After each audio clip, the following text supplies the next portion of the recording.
Hello. Hi, everyone. Can you hear my voice? Is it working? Yes.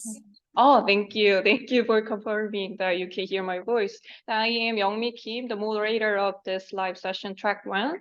And I think it's time to start. So let's start.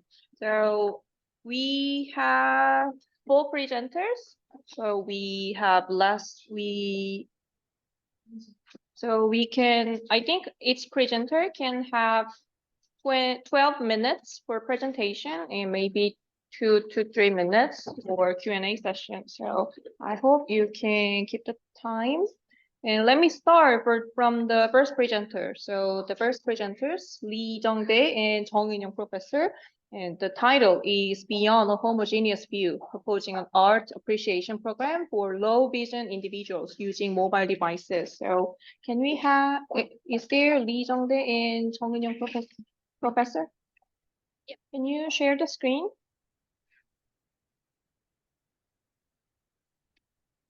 Okay, I can see the screen. Okay. So can you start? Yeah. Okay. So Yeah, we have thank you. about 12 minutes only, right? Yes, I will thank do you. very quick. Okay. Thank you. Yeah.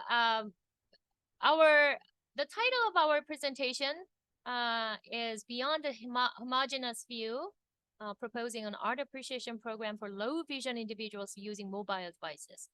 Um, my PhD student, Mr. Ri Jung-dae, came up with this wonderful idea about teaching or communicating or working with low vision individuals, not totally uh, blind people.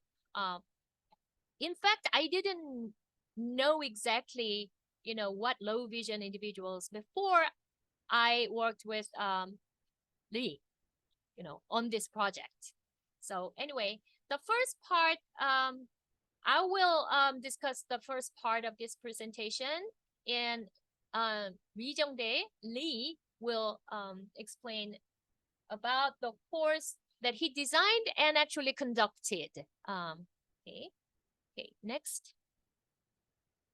And we are art education department from Korean National University of Education. Okay, these are the contents that we will discuss. First, I will explain the purpose of research, and mostly I will explain the theoretical background, including understanding low vision. And he will explain about museum programs for visual impairments and connection between mobile technology and individuals with low vision. And then he will show the program he designed, quite short programs, just because it is hard to uh, design and conduct a program, this kind of program at any kind of institutions, because they don't provide any environment for this kind of, you know, um, art appreciation or, creative programs for low vision individuals. Okay, so, and then he will conclude this presentation. Next. Changde, next slide. Okay, so this study aims to address the significance of using mobile devices for the visually impaired to observe objects and appreciate artworks. Of course, later on, actually create artworks too. But in this project, we will address just using mobile devices for observing objects and appreciate artworks. And we aim to propose a program developed for low vision individuals who would use mobile devices. Well, these are the keywords: convergence education, low vision, cubist multiple viewpoints, mobile devices. Next. Maybe I'm doing too quickly. Okay. Okay. Um, Vision impairment occurs when an eye condition affects the visual system, as you know, and its visual functions. And visual impairment causes serious consequences for the individual, across the course of life. So it's a very serious condition, disability, and restrictions and constrictions. Vision impairment can be categorized into,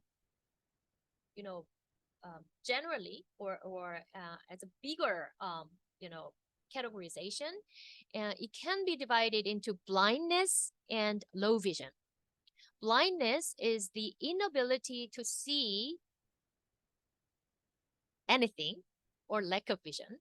And in most cases, unable to see even light, that is blindness. Whereas low vision means having some residual vision to see. So low vision individuals can see something by using some devices or tools. Okay, low vision is a vision disorder that makes activities challenging, but it can't be fixed with glasses, contact lenses, or other standard treatments such as medication or surgery. But here, I think it is important to understand that low vision is different from blindness. But when you go to museum, there are some programs for blind people, blind people. But there are much more people in the world with low vision. Okay, we will talk about this later on. But anyway, we have to distinguish between blindness and low vision first. Okay, next. Okay. Let me explain about the different types of low vision. The types of low vision differ based on the disease or condition that caused one's low vision. The most common types of low vision are central vision loss, not being able to see things in your center vision, and peripheral vision loss, not being able to see things out of the corners of your eyes, and night blindness, like not being able to see in low light, and blurry, hazy vision, that kind of thing. WHO gives a classification of vision impairment according to, depending on the severity of vision impairment based on visual acuity in the better eye, as you can see here on the table. So according to HWO, World Health Organization, you see mild vision impairment, moderate vision impairment, severe vision impairment, blindness, and near vision impairment. There are different, levels of vision impairment. So among this, blindness, as you can see, the eye icon is totally black. You cannot see anything. But other categories, there are more categories for mild vision, moderate vision impairment, severe vision impairment, and near vision impairment. That is low vision. Okay, so next. These are the illustration, understanding low vision, from Royal College of Ophthalmologists, published in 2021. As you can see on the left, normal vision, it's normal sight, but cloudy vision in central field loss and peripheral field loss, these are the example, how they illustrations, how they see with low vision or partially sighted vision. Okay. Now, many people with low vision use mobile devices, as you can see on the right. In the past, because you have some residual sight, you use a big monitor in order to, for example, in order to read books. You use a big monitor and enlarge the letters, as you can see here. but monitor, does not give you mobility. You have to sit, in front of the monitor. So, but now many people with low vision use mobile devices such as smartphones and smart PCs, tablet PCs. So next, we thought that we thought that, a lot of low vision individuals actually use their smartphones, very much. So we can use smartphones and mobile devices for them to see artworks. Okay, so next.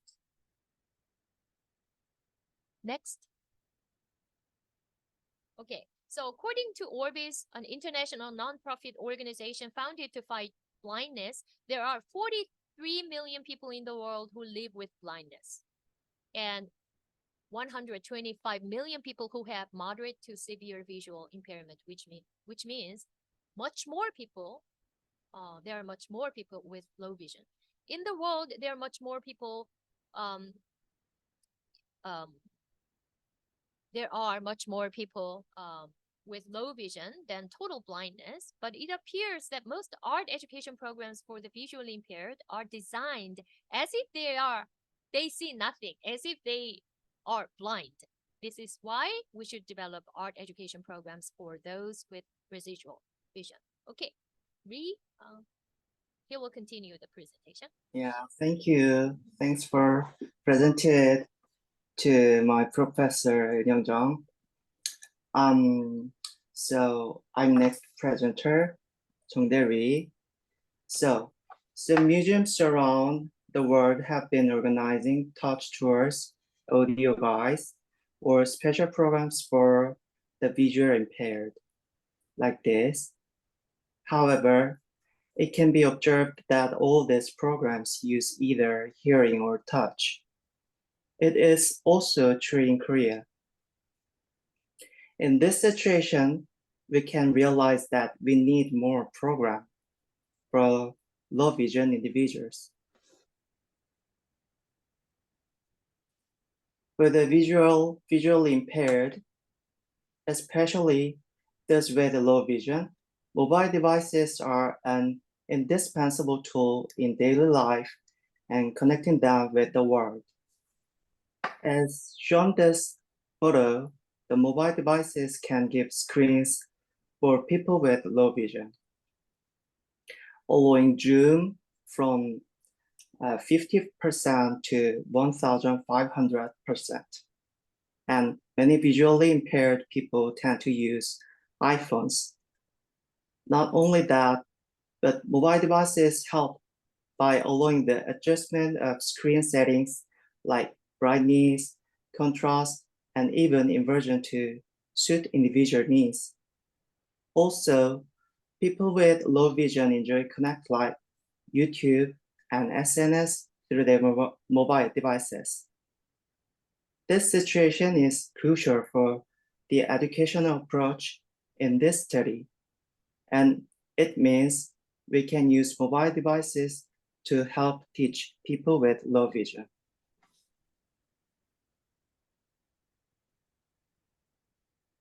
People with low vision frequently use their mobile devices camera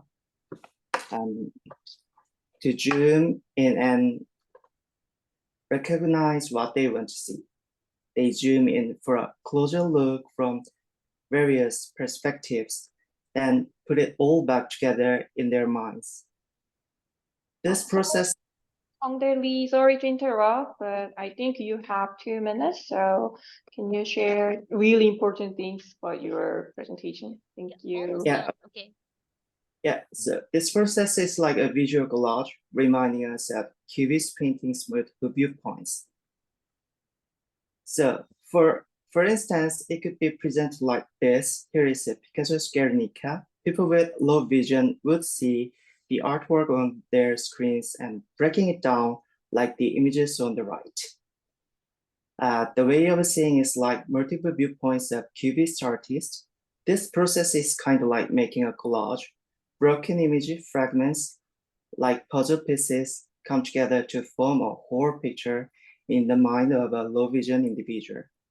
Low vision individuals use fragmented images continuously overlapping them to obtain the desired images. Furthermore, considering the concept of multiple viewpoints through mobile devices, David Hockney's photo collage can be said to be similar to the image recognition process of low vision individuals. So, I have explored how individuals with low vision perceive through mobile devices and how this corresponds with the multi-perspective approach of cubism. Now, based on the definition of low vision and using MMCA website in Korea, I propose an art appreciation program for them. All courses are based on the Zoom application. This is intended to enhance their residual vision. So this program uses MMCA's online website, making it easier for low vision individuals who find it difficult to visit the museum to appreciate artworks. And I've conducted this program with my low vision student. What stands out in particular is that she saw the Mona Lisa for the first time of this program. Last, conclusion. Due to the structure of the museum's program, many low vision individuals are relying on their sense of touch to appreciate art rather than using their residual vision. And due to art education programs relying on touch and hearing for the visually impaired, low vision individuals are often unable to actively use their remaining vision in artistic activities. Their residual vision is very important characteristic that distinguishes them from total blindness and should be respected.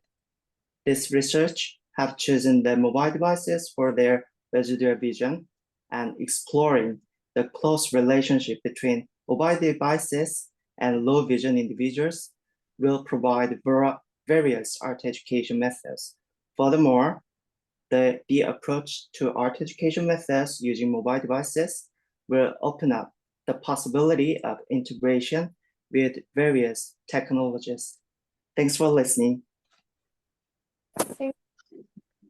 Thank you, Jongdae Lee and Professor Yoon Young-jung. I'm really impressed with this presentation. I didn't know that like low vision people can see something like cubism artists. So it was so impressive. Thank you.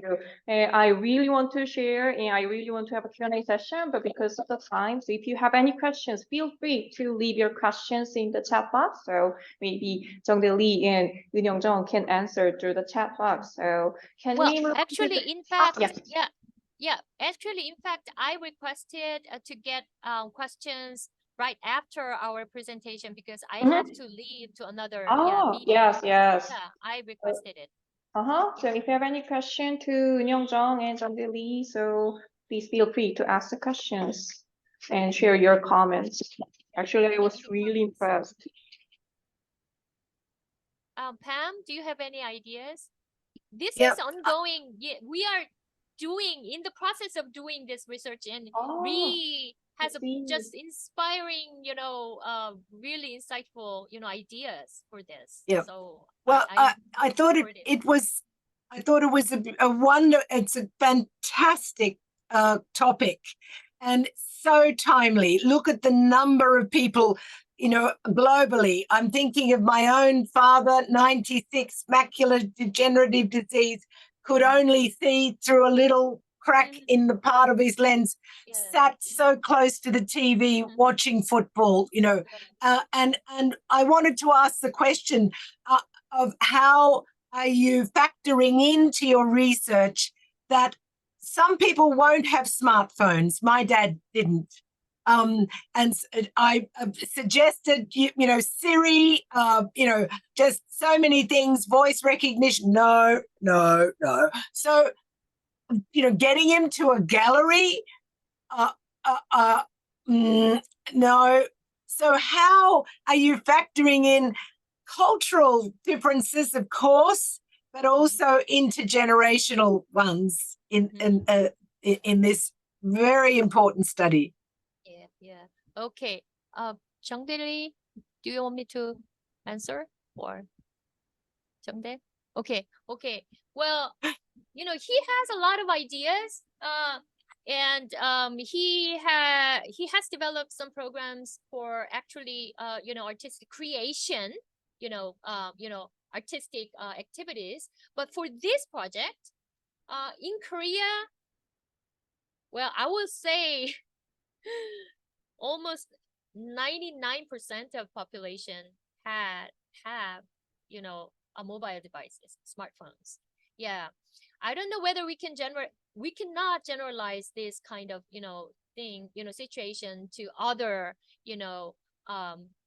other end of the world. Yeah, because we know that there is a digital divide, and some areas they don't have any internet access or mobiles, phones. But here, the information communication technology is really, really advanced, and a lot of Wow. people, yeah, not just Wow. low vision individuals, many people, but especially low vision individuals highly rely on mobile devices and tablets. Yeah. So we thought that it is crucial for them, to use this device to get access to artworks, to appreciate artworks. Yeah. And for them to talk about artworks. I was really surprised that 26 years old, you're a student, Ree. 26. 25 years old. Yeah, 25 years old. Right. She Yeah. has she has never seen Mona Lisa before. Yeah. Yeah, it Yeah. was or other works. Yeah. Yeah. So we feel that it is our duty really Yeah. to do Yeah. this. Yeah. So So the postdoc will be 3D. Will it? later 3D.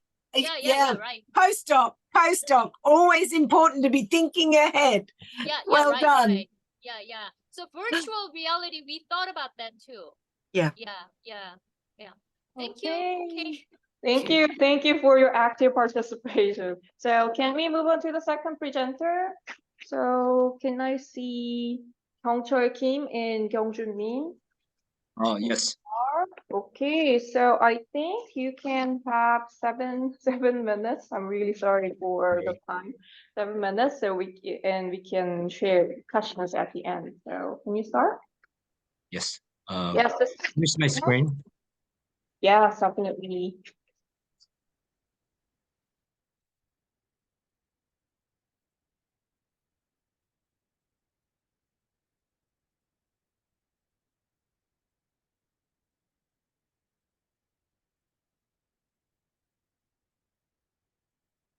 Do you see my screen, like full screen?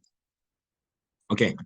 Hi, my name is Kyung-jun Min, and I am studying in early childhood education. And Professor Kim and I was study about resilience of early childhood teachers and teacher-children interaction. Resilience is the power to use all kinds of adversity and difficulties as a springboard for leap forward. Resilience is one of the basic elements necessary because it affects everyone's life. So in order to strengthen children's resilience, we felt that it was necessary to first think about teachers' resilience. Early childhood teachers have professional characteristics such as knowledge, belief, and interaction skills. So regarding the development and education of children. So in daily life, it can be seen that early childhood teachers have a variety of roles, including not only life at the institution, but also counseling with parents, preparing documents, and teaching materials. So depending on how to overcome stress and adversity encountered in daily life, the quality and results of education can be contradictory. So teacher-children interaction is variable that has an important impact on high quality childcare and can be seen as having a close impact on children's learning and development. According to previous research, job stress and interaction show a negative correlation, and the higher teacher's job stress, the lower interaction.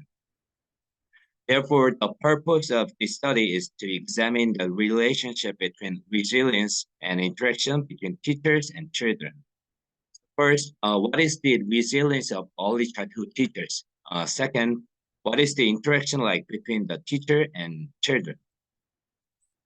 The study participants were for early childhood teachers from education institution located in S City. Individual indicators were confirmed through the resilience index test, and interviews were conducted based on personal experiences. Each teacher observed childcare situation three times for 30 minutes each.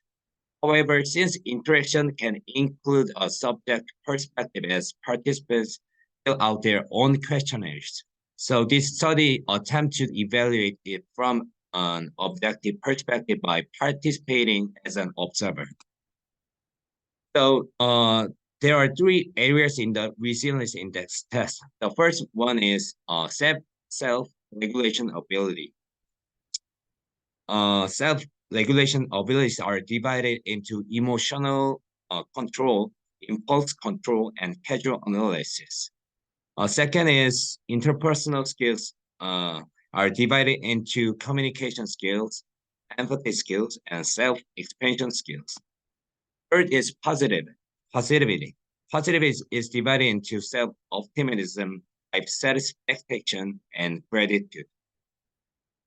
Through in-depth interviews with teachers, the content was analyzed, focusing on experience with resilience, difficulties encountered, and ways to resolve them. It was difficult to control emotion before, but as they worked as a teacher, they were trying to control their emotions and overcome difficulties. They tried to look positively without being influenced by negative emotions. On the other hand, they tried to avoid their feelings and problems. Rather than viewing the environments they encountered as inevitable, they were making their own efforts to adapt to where they are. Even though their career was growing, they were under great stress about sudden safety accidents. They had a hard time with the unreasonable demands of parents. Doing paperwork all week doesn't give them enough time to cope and recover on their own. However, teachers saw it was an opportunity to recharge by having some time to themselves. Rather than vaguely stopping or forgetting about the problem, they were gaining the strength to recover and overcome it through various hobbies. Through people who could support them, they gained the strength to climb again. And not only that, she used this stepping stone to advance to the next level. So let's look at the participants' resilience index and interaction scores. You see the four teachers. So you can see that participant A she is above average in all aspects of resilience, and also the high scores of the emotional behavior and verbal interaction. Even when looking at the absolute scores of other participants, it was seen that their scores were not low and they were interacting with children positively. Oh yeah, so also these are research results. So in this study, we attempt to understand the meaning of resilience and analyze the interaction between teachers and children. First, teachers were concerned about overcoming difficulties in their daily lives. Second, for all participants, the resilience index score was above average. So lastly, previous research have shown that teachers with higher resilience have higher teacher-children interaction. Because participants filled out the questionnaire themselves, subjective perspectives may be included. So in this study, the researcher participated as an observer and attempted to evaluate the survey from an objective perspective. Through interviews and individual resilience index tests, it was found that participants with high resilience had a high level of interaction. So thank you for listening. Yes. Thank you so much. Thank Yes, I really appreciate your presentation, and I realized the resilience, it is the ability to bounce back, right? And it is really important to early quality education. So thank you. And if you have any questions or any suggestion, any comments, feel free to share. I think we can have 1 or 2 minutes to share your comments.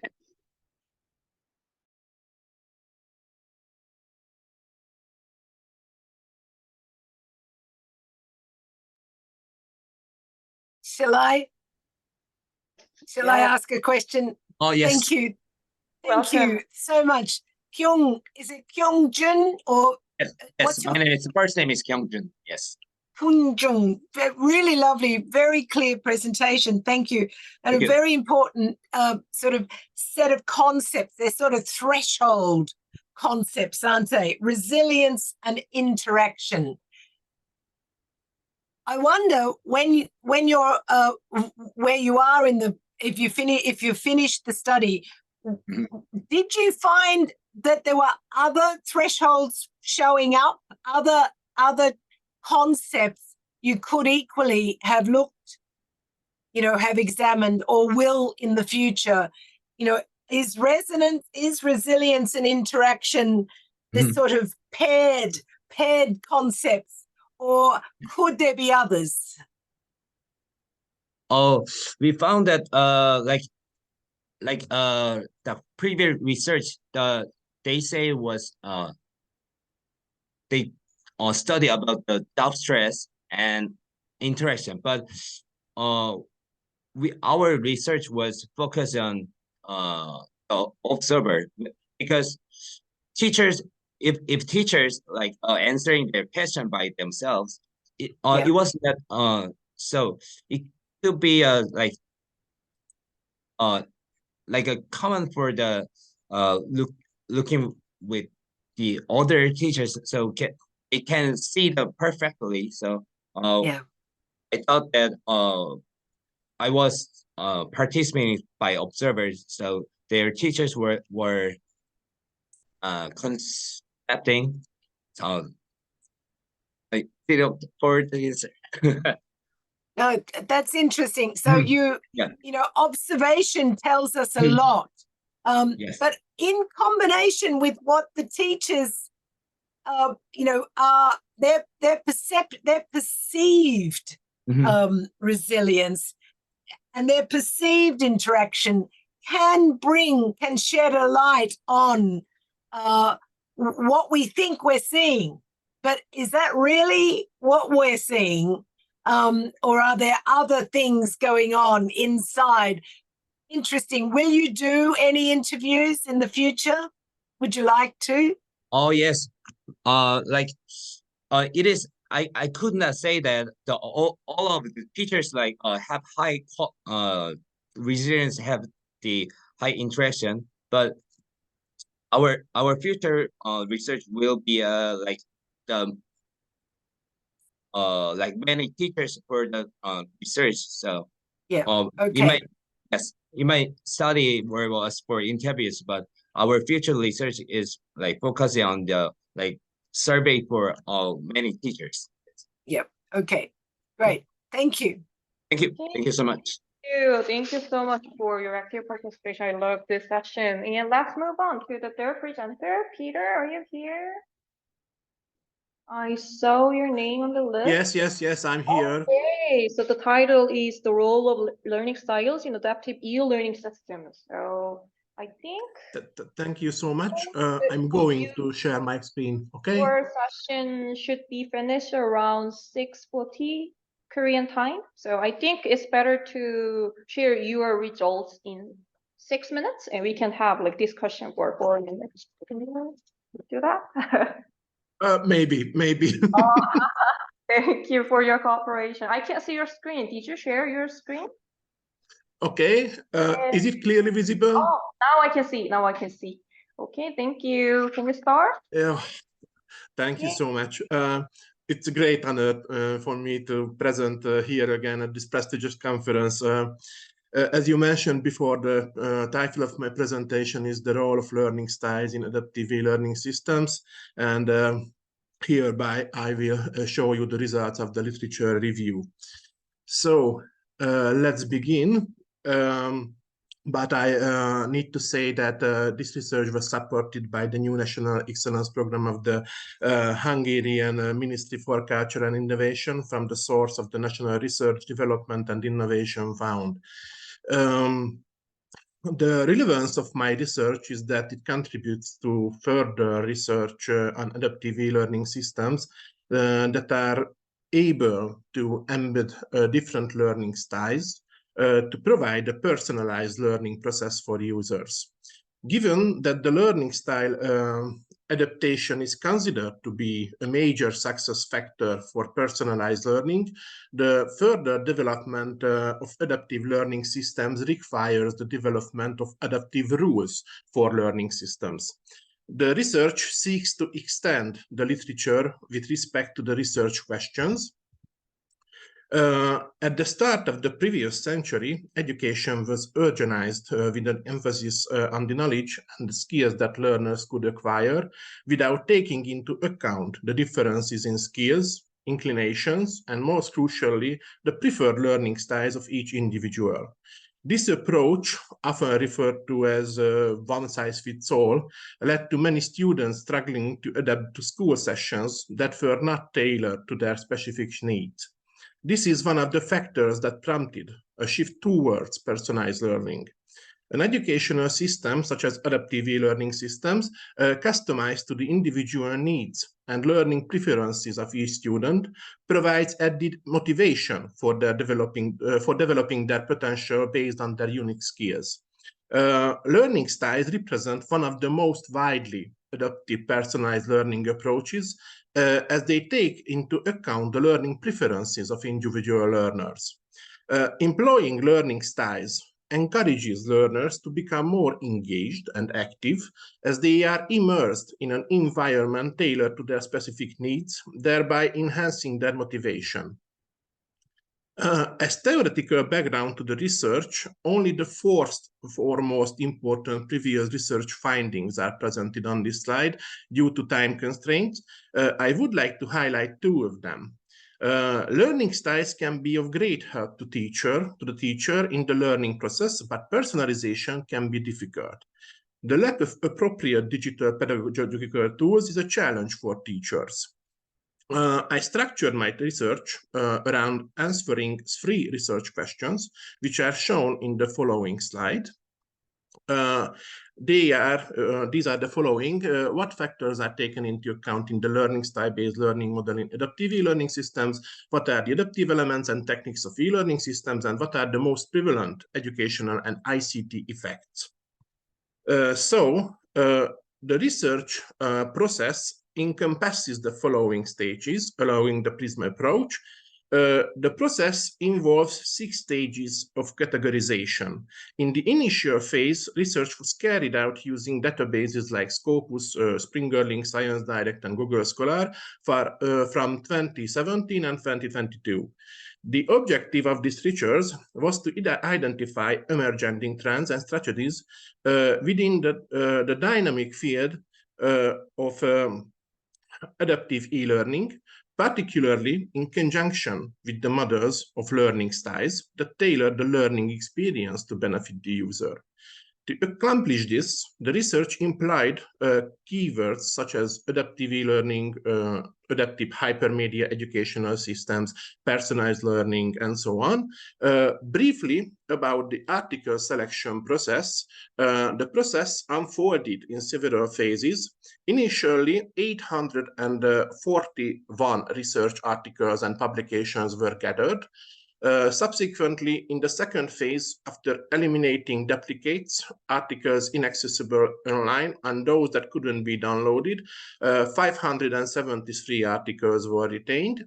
Progressing to the third stage, I examined the titles of each article to retain only the most pertinent ones for review, resulting in 289 articles.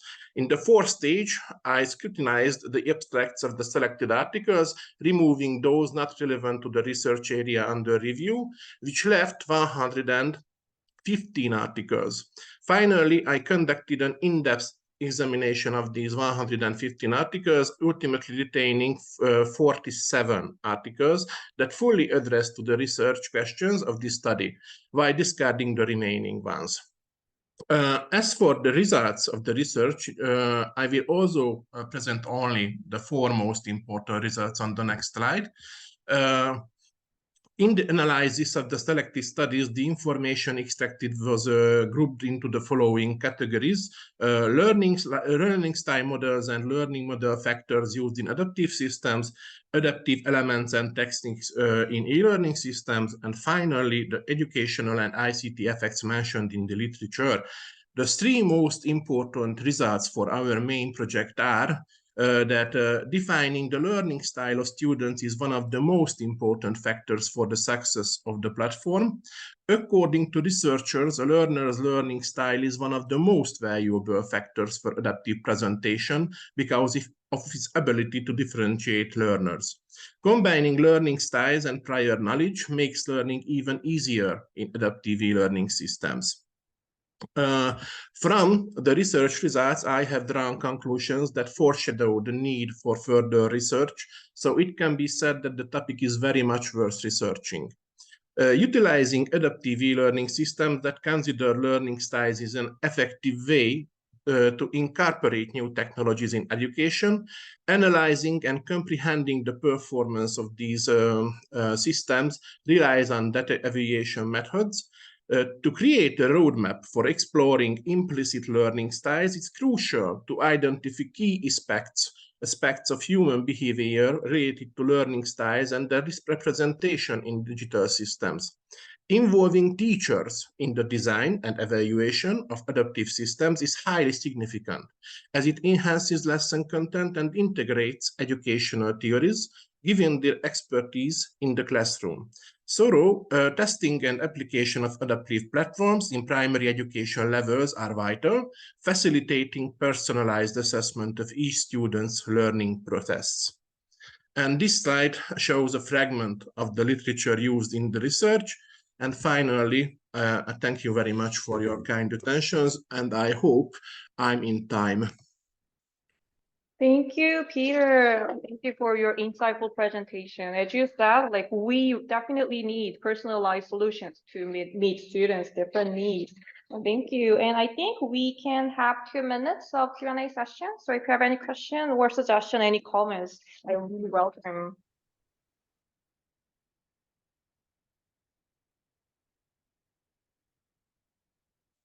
Oh, yeah, Pam, go ahead. Anybody who's got a question, please jump in now. I'm just thinking there's no questions, so I'll just ask one. Okay. I have a question. Oh, good. Go. Okay, so Peter, can you share your own definition of learning styles? As I learned, there are many ways to distinguish different learning styles, right? So I really want to know the definition of learning style in your study. Can you share?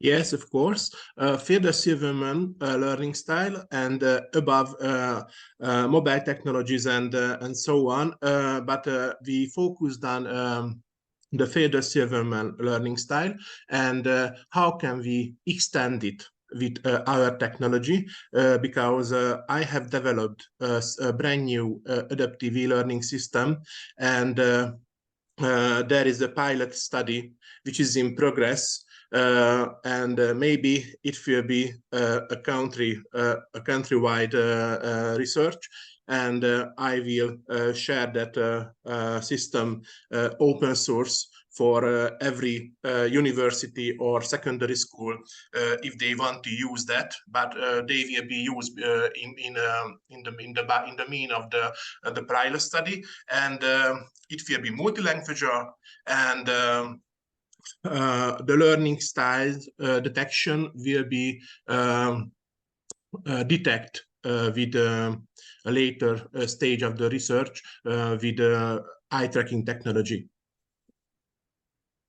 Thank you so much. And if you have any links to your wonderful study, please feel free to share in the chat box so we can check later. Thank you. Let me do my own presentation. So I am the last presenter. So let me share the screen.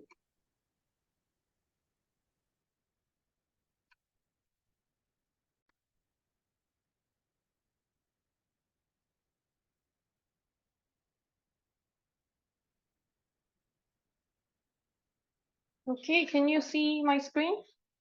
Yes, of course. Oh, thank you so much. I promise I can finish around like 7 minutes and we can talk about later. So hello, I am Youngmi Kim and I am a research professor at the Convergence Education Research Institute at the Korean National University of Education. So today I'm going to talk about how to enhance pre-service teachers' understanding of complex concepts with body frame. And I used modeling approach. So let me share the study. So this is the overview of the presentation.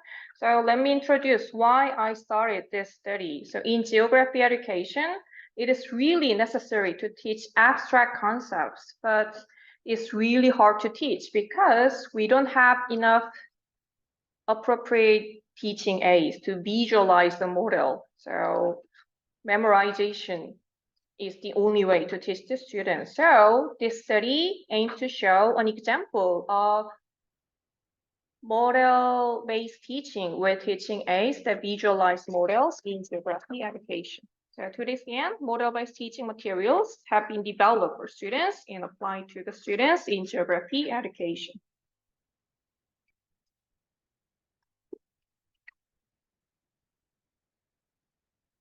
So previous studies, I'm not sure you know the concept of central place theory. So it is the law talking about how many stores can be placed in one city. So if we should have the laws based on the calculation, but its concept is really complicated. So many students cannot understand the concept. They only memorize the concept to solve questions. So we try to teach this concept by using model. So actually model is a form of explanation. So it helps us represent, describe, and explain, and actually reason about the material world. So if students can create their own models, they can make their thinking visible. So they can exchange feedback really rapidly.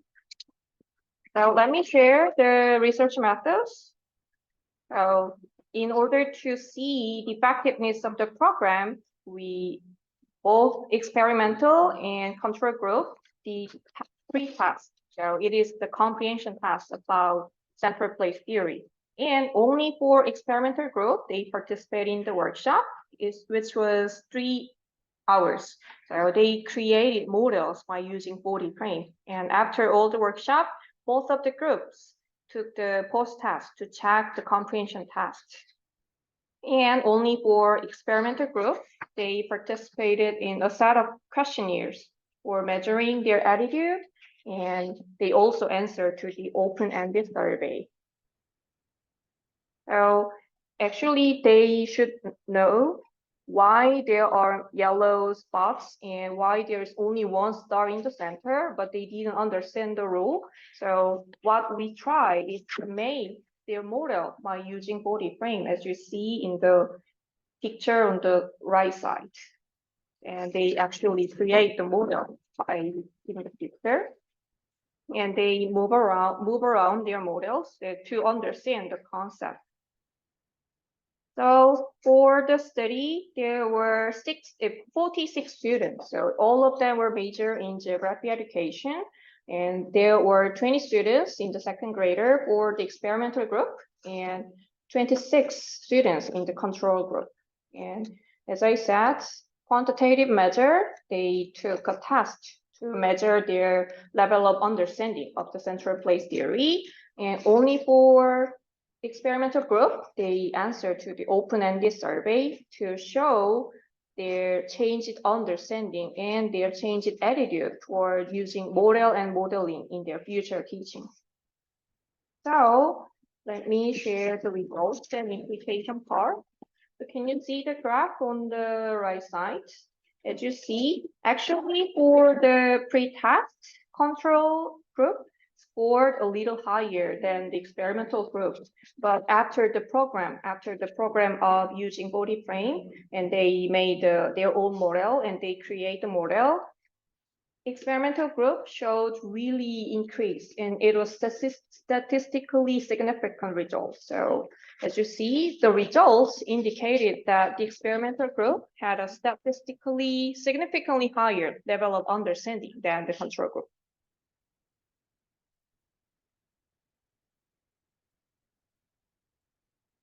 In addition, the pre-service teachers in the experimental group, they also express an overall positive perception of the program. So for example, in the flow, evaluation of the program, satisfaction, and even aesthetic and embodied cognition, they showed improvement. And in addition, regarding the pedagogical effectiveness of the educational program, they saw the value of this program. They said students would understand better by using body frame and their own model. And they also thought that students, their future students, would focus better and they would be more engaged in the education, in the learning by making their own model and using their hands. So let me show some students' comments on the educational effectiveness of this program. So the one student shared that the concept may seem difficult just by looking at the picture. So the picture is really hard to understand, but I think students will be able to understand the concept more easily by making their own models by using body frame. So I think this shows the power of hands-on activity and the power of model-based approach. And let me share one student's comments. So students can learn conceptually in depth by creating their own models with body frame. Additionally, I believe that students can learn visually and tactilely by touching their model with their own hands. So I hope you can see also the value of hands-on activity. So let me share the implication. So it is expected that education that focuses on understanding process, not memorizing, will make it possible by learning how to effectively share knowledge by using tools.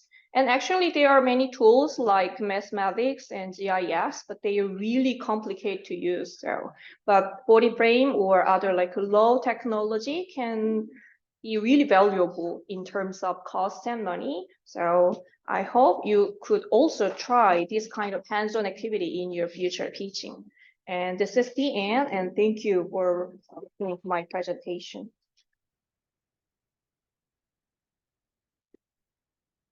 And I welcome any question or comments. We have 2 minutes.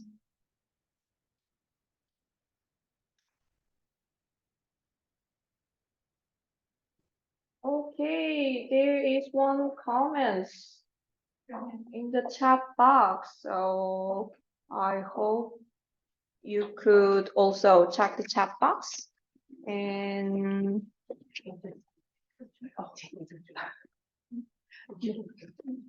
okay, so I think we can have 12 minutes break. So the third session, session 3, the round table will start in 12 minutes, and you're gonna listen to K Yodel. So I hope you enjoy the K Yodel for 10 minutes, and we are gonna start the round table session at 7 Korean time. Thank you. This is the end of the live session. Thank you.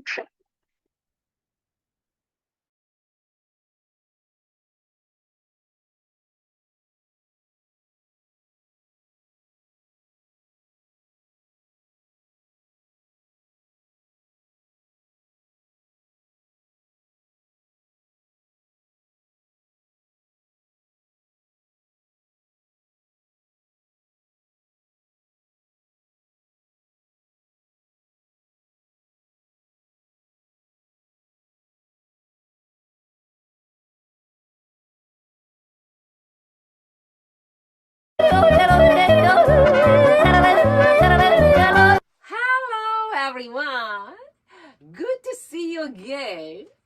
I miss you so I love waiting for 1 hour. Wow.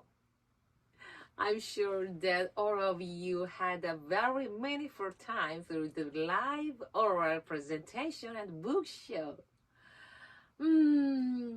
K-pop is very popular in the world, and BTS is one of top. So I made Dynamite Year using Dynamite by BTS. Of course, Dynamite Year is the first song in the world.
The next song is Classic Year, which I mixed classic and year.